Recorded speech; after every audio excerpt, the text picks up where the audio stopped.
എല്ലാവർക്കും active teachers കോർണറിലേക്ക് സ്വാഗതം.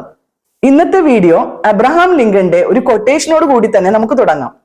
U can fool all of the people some of the time and some of the people all of the time, but you cannot fool all of the people all of the time. അപ്പൊ നിങ്ങൾ ചോദിക്കും, ഈ വീഡിയോയുമായിട്ട് ഈ കൊട്ടേഷന് എന്താണ് ബന്ധമുള്ളതെന്ന് പറയാം.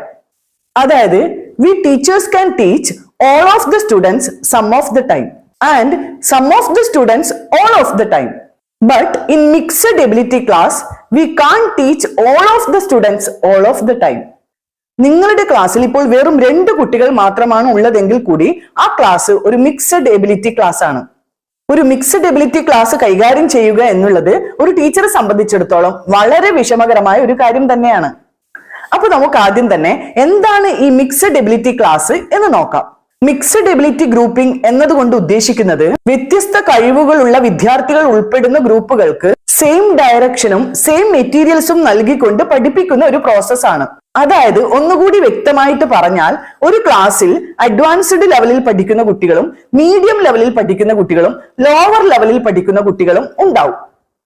മുമ്പത്തെ ടീച്ചർമാർ ഒരു ചാപ്റ്ററുമായി ബന്ധപ്പെട്ട് കുട്ടികൾക്ക് എന്തെങ്കിലും പ്രൊജക്റ്റോ അസൈൻമെന്റോ ഹോംവർക്കോ കൊടുക്കുമ്പോൾ എല്ലാ കുട്ടികൾക്കും ഒരേ രീതിയിലുള്ളതാണ് കൊടുത്തിരുന്നത്.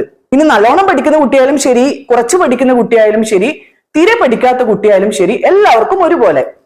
പക്ഷേ ഇതുകൊണ്ട് ഒരു ഗുണവുമില്ല എന്ന് തെളിയിക്കപ്പെട്ടതിനാൽ ഇപ്പോൾ ചെയ്യുന്ന കാര്യം എന്താണെന്ന് വെച്ചാൽ, നന്നായി പഠിക്കുന്ന കുട്ടി, കുറച്ച് പഠിക്കുന്ന കുട്ടി, തീരെ പഠിക്കാത്ത കുട്ടി, ഇവരെയൊക്കെ ഉൾപ്പെടുത്തി പല ഗ്രൂപ്പുകൾ ഉണ്ടാക്കും. എന്നിട്ട് ഓരോ കുട്ടിയുടെയും പഠിത്തത്തിന്റെ ലെവൽ അനുസരിച്ച് കുട്ടികൾക്ക് കൊടുക്കുന്ന ഹോംവർക്കിലും ക്ലാസ് വർക്കിലും അസൈൻമെന്റിലും പ്രൊജക്റ്റിലും ഒരു വ്യത്യാസം വരുത്തും. ഇതാണ് മിക്സഡ് എബിലിറ്റി ഗ്രൂപ്പിംഗ്. അപ്പോ മിക്സഡ് എബിലിറ്റി ക്ലാസ് കൈകാര്യം ചെയ്യാനുള്ള 3-4 ടിപ്സ് നമുക്ക് നോക്കാം. ഇതിൽ ഒന്നാമത്തേത് പെയറിംഗ് അപ്പ്. മുമ്പ് ടീച്ചർമാർ എന്തെങ്കിലും അസൈൻമെന്റോ ആക്ടിവിറ്റിയോ കുട്ടികൾക്ക് ചെയ്യാൻ കൊടുത്തിരുന്നത് ഇങ്ങനെയായിരുന്നു.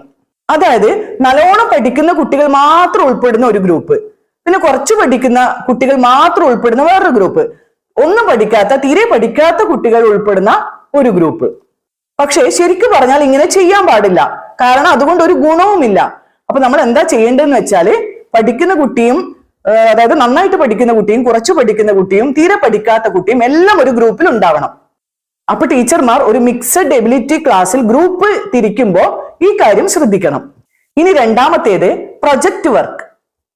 ഓരോ ഗ്രൂപ്പിനും ചെയ്യാൻ പറ്റുന്ന തരത്തിലുള്ള വ്യത്യസ്തമായ ടാസ്ക് കൊടുക്കുക. ഉദാഹരണത്തിന് ഇതുപോലെ ഒരു വർക്ക്ഷീറ്റ് എല്ലാ കുട്ടികൾക്കും കൊടുക്കുക. എന്നിട്ട് നിങ്ങൾ ക്ലാസ് മൊത്തത്തിൽ പറയണം, കുട്ടികളെ നിങ്ങൾ ഓരോ കോളത്തിലും അറ്റ്ലീസ്റ്റ് 3 എണ്ണം വെച്ച് എഴുതണം. ഇനി അതിൽ കൂടുതൽ കിട്ടുന്നുണ്ടെങ്കിൽ അതും എഴുതാം. അപ്പോ ഈ കൊടുത്ത വർക്ക്ഷീറ്റ് പെട്ടെന്ന്, അതായത് വേഗത്തിൽ ഫിനിഷ് ചെയ്യുന്ന കുട്ടിയോട് ടീച്ചർ പറയണം, ഈ പേപ്പറിനകത്ത് ഞാൻ തന്നിട്ടില്ലാത്ത ആനിമൽസും കളേഴ്സും തിങ്സും ഫുഡും നിങ്ങൾക്ക് പുറമേ നിന്ന് വേറെ അറിയുമെങ്കിൽ നിങ്ങളുടെ ഇഷ്ടം പോലെ നിങ്ങൾ എഴുതിക്കോളൂ എന്ന്. ഇങ്ങനെ ചെയ്യുന്നതുകൊണ്ടുള്ള ഗുണം എന്താണെന്ന് വെച്ചാൽ, അഡ്വാൻസ്ഡ് ലെവലിൽ പഠിക്കുന്ന കുട്ടികൾക്ക് അവരുടെ ഇഷ്ടത്തിന് ഇഷ്ടം പോലെ എഴുതാം. ലോവർ ലെവലിൽ പഠിക്കുന്ന കുട്ടിക്ക് ഈ വർക്ക്ഷീറ്റിൽ ഉള്ളത് തരംതിരിച്ചും എഴുതാം. നിങ്ങൾ ശ്രദ്ധിക്കേണ്ടത്, നമ്മൾ കൊടുത്തത് ഒരേ വർക്ക്ഷീറ്റ് ആണ്, പക്ഷേ കുട്ടികളുടെ ലെവലിനനുസരിച്ച് നമ്മൾ അവരോട് പറയുന്ന കാര്യത്തിൽ വ്യത്യാസം വരുത്തി. അപ്പൊ അതുകൊണ്ട് എന്താ ഗുണം? എല്ലാ കുട്ടികളും ഹാപ്പിയായി. ഞാനിപ്പോ ഈ പറഞ്ഞത് ഒരു ചെറിയ എക്സാമ്പിൾ മാത്രമാണ്. അപ്പൊ ഇതുപോലെയാണ് മിക്സഡ് എബിലിറ്റി ക്ലാസ്സിൽ നിങ്ങൾ ടീച്ചർമാർ ഓരോ വർക്കും കുട്ടികൾക്ക് കൊടുക്കേണ്ടത്. ഇനി മൂന്നാമത്തേത് ഹോംവർക്ക്. ഇതും എല്ലാ കുട്ടികൾക്കും ഒരേ ക്വസ്റ്റ്യൻ തന്നെ കൊടുക്കണം. ലോവർ ലെവലിൽ ഉള്ളവർക്ക് അവർക്ക് ചെയ്യാൻ പറ്റുന്ന തരത്തിൽ കൊടുക്കണം. അതേസമയം അഡ്വാൻസ്ഡ് ലെവലിൽ പഠിക്കുന്ന കുട്ടികൾക്ക് അവർക്ക് ചെയ്യാൻ പറ്റുന്ന എക്സ്ട്രാ ക്വസ്റ്റ്യൻസ് കൂടി ഇൻക്ലൂഡ് ചെയ്യണം. ഇനി നാലാമത്തേത് ക്വസ്റ്റ്യനിങ് ടെക്നിക്സ്. ഇനി നിങ്ങൾ ടീച്ചർമാർ ഒരു ഗ്രൂപ്പിലെ കുട്ടികളോട് ക്വസ്റ്റ്യൻ ചോദിക്കുന്ന സമയത്ത് ആ ഗ്രൂപ്പിലെ ലോവർ ലെവലിലുള്ള കുട്ടിയോട് ക്വസ്റ്റ്യൻ ചോദിക്കരുത്. അതായത് ആദ്യം തന്നെ അങ്ങനെ ഒരു കുട്ടിയെ സെലക്ട് ചെയ്ത് നിങ്ങൾ ക്വസ്റ്റ്യൻ ചോദിക്കരുത്. പിന്നെ എന്താണ് നിങ്ങൾ ചെയ്യേണ്ടത്? അതായത് ആദ്യം തന്നെ നിങ്ങൾ ക്വസ്റ്റ്യൻ ചോദിക്കുമ്പോൾ നന്നായി പഠിക്കുന്ന ഒരു കുട്ടിയെ സെലക്ട് ചെയ്ത് ആ കുട്ടിയോട് ക്വസ്റ്റ്യൻ ചോദിച്ച് അവനെ കൊണ്ട് ആൻസർ പറയിപ്പിക്കുക. അതിനുശേഷം മാത്രം ലോവർ ലെവലിലുള്ള കുട്ടിയോട് ക്വസ്റ്റ്യൻ ചോദിക്കാം. അതെന്തിനാണെന്ന് വെച്ചാൽ, ഈ ലോവർ ലെവലിലുള്ള കുട്ടി ഹയർ ലെവലിലുള്ള കുട്ടി ആൻസർ പറയുന്നത് ശ്രദ്ധിച്ചിട്ടുണ്ടാവും. അപ്പൊ അവൻ അത് ഓർമ്മിച്ച് ആ ആൻസർ പറയും. അങ്ങനെ തന്നെയാണ് വേണ്ടത്. കാരണം നമ്മൾ ആദ്യം തന്നെ ഇത് പറയണം, അതായത് ക്ലാസ്സിൽ എല്ലാവരും ശ്രദ്ധിച്ചിരിക്കണം, ഞാൻ എല്ലാവരോടും ക്വസ്റ്റ്യൻ ചോദിക്കും എന്ന്. അപ്പൊ കുട്ടികൾ തീർച്ചയായിട്ടും എല്ലാവരും ശ്രദ്ധിക്കും. അപ്പൊ ഈ നന്നായിട്ട് പറയുന്ന കുട്ടി ആൻസർ പറയുന്നത് മറ്റു കുട്ടികളൊക്കെ ശ്രദ്ധിക്കും. അപ്പൊ നമുക്ക് ആ പഠിക്കാത്ത കുട്ടിയിൽ നിന്ന് പോലും ആൻസർ നമുക്ക് വരുത്താൻ വേണ്ടി പറ്റും. അപ്പോ ഈ മിക്സഡ് എബിലിറ്റി ഗ്രൂപ്പിംഗിന്റെ ഒരു പോരായ്മ എന്ന് പറയുന്നത്, ഇതിനു വേണ്ടിയിട്ട് അധ്യാപകരിൽ നിന്നും ഒരുപാട് പ്ലാനിങ്ങും ഹാർഡ് വർക്കും വേണ്ടി വരും.